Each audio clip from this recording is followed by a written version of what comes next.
Breaking news విశాఖలో కాల్పులు కలకలం సృష్టించాయి. రాజేష్ అనే వ్యక్తిపై నూకరాజ్ అనే వ్యక్తి కాల్పులు జరిపించాడు. సో తన దగ్గర ఉన్న గన్తో విచక్షణ రహితంగా రాజేష్ అనే వ్యక్తిపై కాల్పులు జరిపాడు. సో దీంతో రాజేష్ అనే వ్యక్తి చావు బ్రతుకుల మధ్య హాస్పిటల్లో ఉన్నాడు. ప్రస్తుతం అయితే చికిత్స కొనసాగుతుంది. అయితే వీరిరువురి మధ్య కూడా ఒక వివాదం తలెత్తింది. ఈ నేపథ్యంలోనే రాజును హత్య చేసేందుకే ప్లాన్ చేసి మరి నూకరాజ్ అనే వ్యక్తి కాల్పులకు పాల్పడినట్లయితే రాజేష్ కుటుంబ సభ్యులు ఆరోపిస్తున్నారు. సో ప్రస్తుతం అయితే పోలీసులు దీనిపై దర్యాప్తు చేస్తున్నారు. అయితే వీరిరువురి మధ్య కూడా పోర్టులో ఒక బొగ్గు దానికి సంబంధించి కూడా గొడవ జరిగింది ఇది వరకు. సో దానికోసమే అప్పటి నుంచి కూడా ఘర్షణ వాతావరణం చోటు చేసుకుంది. అప్పటి నుంచి కొన్ని ఘర్షణలు జరుగుతూ వస్తున్నాయి తరచూ కూడా.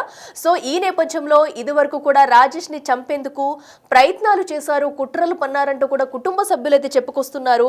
ఒక ముఠాకు కూడా అటు కానిస్టేబుల్ తో కలిసి 20 లక్షల రూపాయలు సుపారీ ఇవ్వడానికి క్లియర్ కట్ గా కూడా 20 లక్షల రూపాయలు ఇస్తాము, రాజేష్ అనే వ్యక్తిని ఎలాగైనా సరే చంపేయాలని చూసినట్టుగా కూడా రాజేష్ కుటుంబ సభ్యులైతే ఇప్పుడు చెప్పడం చర్చనీయాంశంగా మారింది.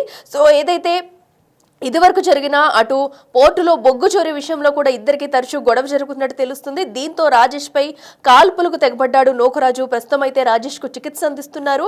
కేవలం రాజేష్ ను చంపాలనే ప్లాన్ వేశారు. దానికి తగ్గట్టుగానే ఇలాగా సుపారీ మాట్లాడుకుని 3-4 కలిసి ఈ ఘాతుకానికి పాల్పడినట్లయితే రాజేష్ కుటుంబ సభ్యులు చెప్తున్నారు. అయితే కానిస్టేబుల్ దొంగతనాలు బయటకు వస్తాయనే, కానిస్టేబుల్ ఎలాంటి వాడు, సో అతని దొంగతనాలు బయటకు వస్తాయంటూ కూడా ఈ రాజేష్ అనే వ్యక్తిని చంపడానికి చూసారంటూ కుటుంబ సభ్యులైతే కొన్ని విషయాలు బయటపడుతున్నారు. మరో పక్కనైతే పోలీసులు ఈ ఘటనకు సంబంధించి కేసు నమోదు చేసి దర్యాప్తు చేస్తున్నారు. అటు కుటుంబ సభ్యుల నుంచి కూడా స్టేట్మెంట్ అయితే తీసుకునే అవకాశం కనిపిస్తుంది. ఎందుకంటే ఈ గొడవ జరిగినప్పటి నుంచి కూడా కుటుంబ సభ్యులు చేస్తున్న ఆరోపణలన్నీ కూడా అన్ని కోణాల్లో విచారించే అవకాశం కనిపిస్తుంది. ప్రస్తుతం అయితే రాజేష్ పరిస్థితి ఎలా ఉండబోతుంది, అసలు ఇంకా వైద్య పరీక్షలు అయితే అందిస్తున్నారు, అసలు అతని ఆరోగ్య పరిస్థితి ఏంటనేది కూడా వైద్యులు చెప్తే ప్రస్తుతం అయితే తెలియాల్సి ఉంది. ఇక గన్తో కాల్పులు జరిపిన అనంతరం కూడా హుటాహుటినైతే అక్కడ స్థానికుల సహాయంతో ఆసుపత్రికి తరలించారు. సో ఏదైతే మొత్తంగా అటు వారి దగ్గరున్న గన్స్ తో రాజేష్ ని చంపే ప్రయత్నం చేశారు. అయితే రాజేష్ ని చనిపోతే కనుక వాళ్ళ విషయాలు ఏవి బయటకు రావు, ఈ గొడవంతా సద్దుమణుగుతుంది. ఏ అయితే నూకరాజ్ అనే కానిస్టేబుల్ ఉన్నారో కానిస్టేబుల్ దొంగతనాలకి సంబంధించి కొన్ని విషయాలు బయటకు వస్తాయి. దానివల్లే రాజేష్ ను చంపాలనుకున్నారు. ఆ కోణంలోనే మా కొడుకునైతే చంపాలనుకున్నారంటూ రాజేష్ కుటుంబ సభ్యులైతే కన్నీరు మున్నీరుగా వెలిపిస్తున్నారు. తమకు న్యాయం చేయాలంటూ కూడా కోరుతున్నారు. సో ఎలాగైనా సరే రాజేష్ ను బ్రతికించాలంటూ అటు డాక్టర్లు కూడా వేరుకుంటున్నారు. ఈ ఘటనకు సంబంధించి మరింత సమాచారం మా ప్రతినిధి రాజు అందిస్తారు.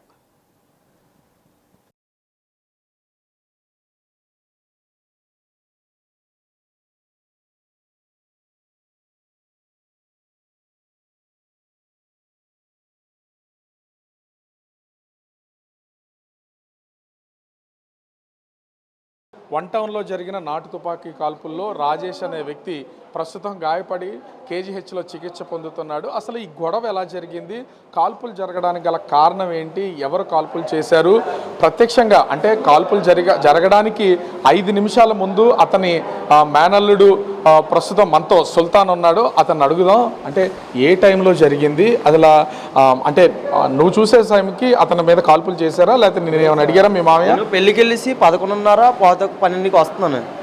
వచ్చినప్పటికి కుర్రోడికి ఏదైంది, ఎవరెవరు తాగుతాను అడిగాడు మాట నాకు రోడ్డు మీద.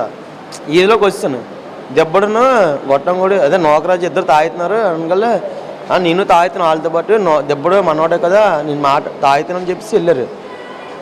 వెళ్ళిన తర్వాత అక్కడి నుంచి నాకు ఏడ్ చేయని తెలియదు. తెల్లవారి 3:30 4 గంటల ఫోన్ వచ్చింది, ఇలాగా నాటు తుపాకీతో కాలిస్తారు అని అనగల. అదేంటి వెళ్ళాడు కదా, మిమ్మల్ని నమ్ముకొని వెళ్ళాడు కదా అంటే ఇక్కడికి వచ్చాను. ఇప్పుడు 3:30కి ఇక్కడికి వచ్చాను. ఎవరు ఇక్కడికి వచ్చినా నేను వచ్చాను కేహెచ్కి. ఏటైంది అని నరేష్ని అడిగితే వచ్చాడు, మాట్లాడుకున్నారు, గంట తీసి కాలిస్తాడు అని. ఎవరు కాల్చారని అనుమానం? నూకరాజు నాటు తుపాకీ అయితే దిలీప్ అని కుర్రోడు ఇచ్చాడంట. ఎవరు అసలు ఈ దిలీప్ ఎవరో, దిలీప్కి వీళ్ళకి సంబంధం ఏంటి? వీళ్ళు ఫ్యాన్స్ మాట. వీళ్ళకి మరి ఏది జరిగిందో, వీళ్ళకి ఏటయిందో మరి నాకు తెలియదు. ఫ్యాన్స్ వచ్చి ఇవ్వడం ఇచ్చాడంట చేస్తారు. దీని మనకి ఎవరో ఒక పోలీస్ కానిస్టేబుల్ ఉన్నారని చెప్తున్నారు. మందు తాగే టైంలో అతను కూడా ఉన్నాడా? అతను ఎవరు లేరు, వీళ్ళిద్దరే ఉన్నారు. ఎవరు అంటే నాయుడు అనే కానిస్టేబుల్ ఉన్నారని చెప్పేసి ఈ గొడవకు సంబంధించి అతనే చంపేస్తాడని బెదిరిస్తున్నాడు ఎప్పటి నుంచో అని వాళ్ళ భార్య చెప్తుంది. తెలుసా ఏమన్నా? ఆ విషయాలు అయితే నాకు తెలీదు. నైట్ మాత్రం వీళ్ళిద్దరు ఉన్నారు. మరి రాజేష్ అని కుర్రోడు, దిలీప్ అని కుర్రోడు వచ్చాడని నాకు కూడా తెలియదు. నేను అప్పుడు ఇంటికి వెళ్ళిపోయాను. తెల్లారి 3:30 ఫోన్ వచ్చింది, ఇలాగా మేనేజ్ కూడా ఇలా. మామయ్య పేరేంటి? రాజేష్, చేపల రాజేష్ అలియాస్ మ్యాంగ్లీట్ అంతాం వాడికి. ఇప్పుడు అసలు వీళ్ళందరూ ఏది ఆ దిబ్బడో లేకపోతే నూకరాజు వీళ్ళందరూ కలిసి అసలు ఏం చేస్తారు? దెబ్బడు అన్నోడు ఆటో వేసుకుంటాడు, జీఎంసీ బండి తోలుతాడు. మన నోకరాజు అన్నోడు మరి చేసుకుంటాడు, డ్యూటీలు చేసుకుంటాడు. కొంతవరకు వీళ్ళందరూ పోర్టులో ఏదో ముగ్గు లేదా బొగ్గు ఇవన్నింటినీ దొంగతనం చేస్తారంటారు. అసలు ఇందులో నిజం ఉందా? అవి నిజం ఉందా కాదని లోన్ ఉన్న కుర్రోడిని అడగాలి. మరి ఏంటో మరి మనకు కూడా తెలియదు. లోన్ ఉన్న కుర్రోడికి డబ్బులు పంపకాల విషయంలోనా లేకపోతే పాత గొడవలు ఉండి ఇతన్ని చంపేయాలనే నిర్ణయానికి ఏమైనా వచ్చుండొచ్చా? ఏమన్నా తెలుసా? అతనికి మరి వీళ్ళకి ఏమున్నాయి మరి నాకు తెలియదు. అంతవరకు నాకు ఈ గొడవ జరగడానికి ముందైతే నీతో మాట్లాడి నాతో అయితే మాట్లాడు కన్ఫర్మ్. సో ఇక్కడ ఖచ్చితంగా అయితే రాత్రి 11 గంటల సమయంలో పక్కన ఉన్నటువంటి అతని మేనర్లుడు సుల్తాన్తో ఎవరెవరు మందు తాగుతున్నారు, ఎక్కడ తాగుతున్నారు అని చెప్తే దిలీప్, ఆ తర్వాత నూకరాజు వీళ్ళందరూ కలిసి మందు తాగుతున్నారని చెప్పడం, వాళ్ళతో మందు తాగడానికి వెళ్ళినటువంటి రాజేష్ని క్షణాల్లోనే చిన్న ఆ గొడవ జరగడం, తుపాకీ తీసి కాల్చినటువంటి పరిస్థితి అయితే ఉంది. ప్రస్తుతం ప్రాణాలతో ఇప్పుడు పోరాడుతున్నటువంటి పరిస్థితి అయితే ఉంది. కానీ ఇక్కడ స్పష్టంగా తెలియాల్సింది ఏంటి అంటే అసలు వీళ్ళకి తుపాకులు ఎక్కడి నుంచి వచ్చాయి, తుపాకులు కొనుగోలు చేసింది ఎవరు, దీని వెనక ఉన్నటువంటి కానిస్టేబుల్ ఆ నాయుడు పరిస్థితి ఏంటి, అతను సస్పెండ్ అయిన తర్వాత కూడా అతను చేస్తున్నటువంటి వ్యవహారాలు ఏంటి, ముఖ్యంగా పోర్టులో జరుగుతున్నటువంటి దొంగతనాలకి అసలు కానిస్టేబుల్కి అదేవిధంగా ఈ కాల్పులకు గురైనటువంటి ఈ రాజేష్కి ఉన్నటువంటి సంబంధం ఏంటనేది పోలీసులు ఇన్వెస్టిగేషన్ చేస్తున్నటువంటి పరిస్థితి కనిపిస్తుంది. ఓవరాల్గా చూస్తే ఇప్పుడు విశాఖలో ఈ గన్తో కాల్పులకు అనేది ఒక కలకలంగా మారింది. ఇది ఒక పెద్ద చర్చకి దారితీసినటువంటి పరిస్థితి కనిపిస్తుంది. కెమెరామెన్ అజయ్తో రాజు, బిగ్ టీవీ, విశాఖపట్నం. విశాఖ 1 టౌన్లో కాల్పుల కలకలం ఇప్పుడు ఎన్నో అనుమానాలకు తావిస్తుంది. అసలు ఎందుకు కాల్పులు జరిగాయి, ఎక్కడ కాల్పులు జరిగాయి అనేది సందిగ్ధంలో ఉంది. ఇప్పటికే పోలీసులు స్పెషల్ టీము విశాఖలో ఈ గన్ కల్చర్కి సంబంధించి దర్యాప్తు అయితే కొనసాగుతున్నారు. విశాఖ కేజీహెచ్లో కాల్పులకు గురైనటువంటి వ్యక్తి చికిత్స పొందుతున్నా అతని భార్య ప్రస్తుతం అంత ఉంది. అమ్మ అసలు ఏం జరిగింది, మీ ఆయన ఏం చేస్తారు? సార్ మా ఆయన కార్ డ్రైవర్ సార్. మా ఆయన కార్కి వెళ్ళేవాడు. ఇలాగా నాయుడు అని అతను పరిచయం అయ్యాడు. నాయుడు పరిచయం అయిన తర్వాత ఏంచి ఇలాగ ఆ బాబు కూడా కార్ డ్రైవింగ్కి వెళ్ళేవాడు. కార్ డ్రైవింగ్కి వెళ్ళిన తర్వాత ఆ బాబు ఒక పోలీసు అయ్యి ఒక దొంగ కింద ప్రయత్నించేశాడు సార్. ఎవరమ్మా అంటే నాయుడు పోలీసా? నాయుడే పోలీస్ సార్. నాయుడే పోలీస్ అయినాడు. ఒక దొంగ కింద విధంగా అయ్యాడు సార్. దొంగతనం చేసుకుంటూ బతుకుతున్నాడు. దొంగతనం చేస్తూ కాక మా ఆయన అయితే ఎక్కడైతే అన్నీ చెప్పేస్తాడని మా ఆయన్ని ఇలాగా 10 మంది కుర్రాలతోని ఒకసారి బీర్ బాటిల్తో కొట్టించాడు సార్. ఇప్పుడు నోకరాజు అనే అబ్బాయితో కత్తితో పొడిపించాడు సార్. కత్తితో పొడిపించినాడు. ఏమైనా 20 లక్షలు ఇచ్చి చంపిస్తానన్నాడు సార్. 20 లక్షలు నా పిల్లలకి నాకు ఏంటి సార్ అసలు ఎందుకు ఇంత పగ పట్టాడో నాకైతే తెలియదు సార్. గన్నతో ఎప్పుడు కాల్చారమ్మా? రాత్రి 11 గంటలకు మా ఆయన బయటకు వెళ్ళాడు సార్. ఇడ్లీ తానానికి మా పిల్లడికి ఇడ్లీ తానానికి వెళ్ళాడు సార్. 11 గంటలకు వెళ్ళిన మనిషి బయటికి వెళ్ళిన మనిషికి రాలేదు సార్. బయటికి వెళ్ళిన మనిషి రాకపోతే ఎవరో అబ్బాయి వచ్చి మమ్మల్ని వచ్చి లేపాడు సార్. మమ్మల్ని వచ్చి లేపి రాబోడికి మా ఆయన నుంచి కేసులో పడున్నాడు సార్. అంటే ఎక్కడ జరిగిందమ్మా ఇది అసలు? లక్ష్మీజాక్ జంక్షన్లో చేశారండి సార్. మాకైతే ఇక్కడికి వచ్చేప్పటికి కేజెచ్కి వచ్చేప్పటికే తెలిసింది సార్. ఎలాగని ఎలా ఉంది పరిస్థితి, ఎట్లా ఉంది?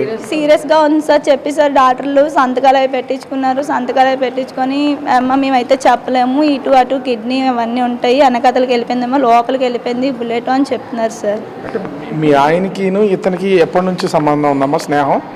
సంబంధం 1 టౌన్కి వచ్చారు సార్. నాకైతే పెళ్ళి అవ్వలేదు. 1 టౌన్కి వచ్చిన తర్వాత పెళ్ళి అయిన తర్వాత నేనైతే ఆ బాబు ఏంచి ఎలా చేయాలనుకున్నాడో తెలియదు సార్. మాకైతే తెలియదు అసలు ఏం చెబుతాను అనుకున్నాడో అయితే నాకైతే తెలియదు సార్. మా ఆయన్ని కావాలని చంపేస్తున్నాడు సార్. మా ఆయన ఎందుకు చంపుతున్నాడు నాకైతే తెలీదు. మా పిల్లలు అసలు నా అవసరం కంపంగా వేసుకుంటాడు. అసలు మా ఆయన మీద ఎందుకు ఇంత పగలు ఉన్నాయో నాకైతే తెలియదు సార్. ఈ పగలన్నీ కావాలని ఇవన్నీ చేయాలంటే ఆ బాబు చేసిన మూమెంట్లన్నీ చెప్పేశాడని ఇప్పుడు మా ఆయన మీద పగలు సార్. అంటే మీ ఆయన కూడా ఏమైనా దొంగతనం చేశాడనే ఉద్దేశంతో ఈ విధంగా కాల్ చేశారా లేకపోతే? ఆదేశాలన్నీ పోలీసులు చెప్పేశారు సార్. పోలీసులు చెప్పేస్తే ఆ బాబుని సస్పెండ్ కూడా చేశారు సార్. సస్పెండ్ చేశారని ఆ పగతోని ఇప్పుడు ఈ నోకరాజు అనే అబ్బాయితోని పగతోని చేయించారు సార్. ఎవరెవరమ్మా అసలు? అంటే మీకు తెలుసుగా, మీరు మీ అబ్బాయి అనుకుంటా కదా అది గాయాలైనటువంటి అబ్బాయి. అంటే ఎవరెవరితో స్నేహం ఉంది అసలు? ఆ రోడ్డు మీద జరిగిన విషయాలు మా అబ్బాయి మాకు ఇంటి దాకా తాడండి. Constable Naidu, juice shop Naidu, Naukaraju, ఇప్పుడు ఆడ పేరు షూట్ చేసిన నౌకరాజు కదా ఆడు, ఇంకోటి పేరేంటి మధు, ఇంకా 3 ఉన్నారు. మొత్తం 10 మంది బ్యాచ్ చేయండి. నా కొడుకుని మొన్నోసారి ఉగాదికి ముందు బీరు బాటిల్తో కొట్టేశారు. స్టేషన్కి వెళ్ళి కంప్లైంట్ ఇచ్చాం. మిల్లి రాజీ అయిపోయినంత నన్ను స్టేషన్కి రానలేదు మా అబ్బాయి. అలా ఏం మాట్లాడుకో రాజీ అయిపోయారు తెలియదు.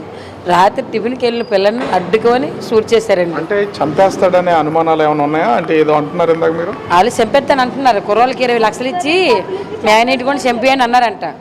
మా అబ్బాయిని చంపేమని కానిస్టేబుల్ నాయుడు నౌకరాజుని కుర్రోని పంపించాడు డబ్బు ఇచ్చి.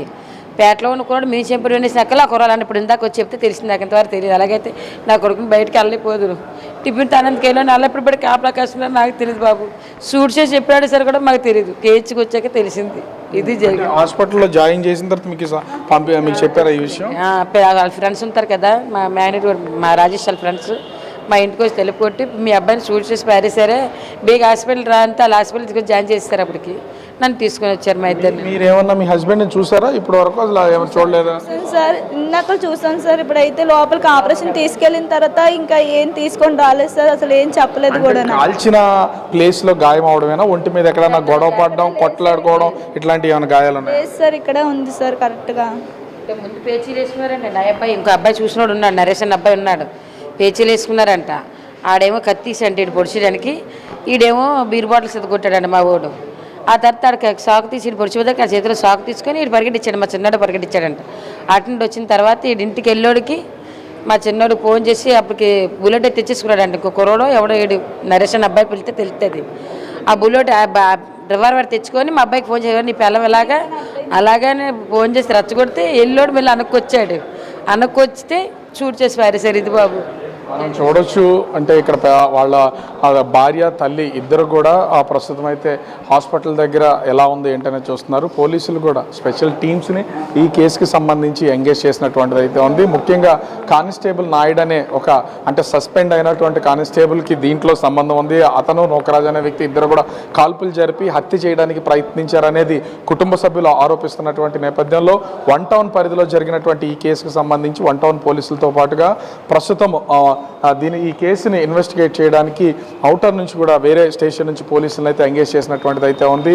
ప్రస్తుతం ఎమర్జెన్సీ ఆపరేషన్ థియేటర్కి సంబంధించి లోపల ఈ సంబంధించి లోపల రాజేష్ని లోపలైతే ఉంచినటువంటి పరిస్థితి అయితే కనిపిస్తుంది. సో రాజేష్ పరిస్థితి కొంత విషమంగా ఉంది.